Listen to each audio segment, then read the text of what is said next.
Aujourd'hui, on veut des agents vrais, accessibles, avec qui on sent qu'on peut créer un lien et en qui on a facilement confiance. Et ça passe par une chose, humaniser au maximum ta présence en ligne. Bienvenue, c'est le jour 5 de notre mini-série pour repenser ton personal branding et t'aider à vendre plus.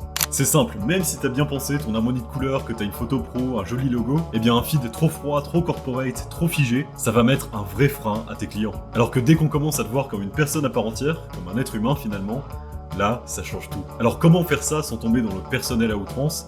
Eh bien on y va par petites touches. Vraiment, ça va pouvoir être des choses très simples. Partager un moment sympa à un événement local, un café du matin sur une place de ton secteur, ou alors même une action que t'as menée dans une asso du coin.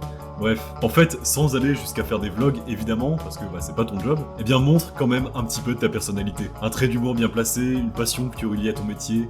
Au quotidien, c'est pas les occasions qui manquent. Puis en vrai, même si t'as envie, raconte ton parcours. Pourquoi pas ? Qu'est-ce qui t'a amené à l'immobilier ? Qu'est-ce qui t'anime au quotidien ? Enfin vraiment, peu importe, tant que t'y mets un petit peu de toi. Tu vas me dire c'est bête parce que c'est pas à la même échelle, puis c'est vraiment plus trop d'actualité d'ailleurs. Mais pense par exemple à Stéphane Plaza. T'as évidemment pas besoin d'avoir son parcours ou même de faire des cascades en vidéo, mais si lui a pu créer toute une franchise simplement autour de sa personnalité parce qu'elle inspirait confiance, parce qu'on pouvait en fait s'identifier à lui, et je suis sûr qu'à ton échelle tu peux bien vendre quelques maisons juste en donnant un petit peu de toi.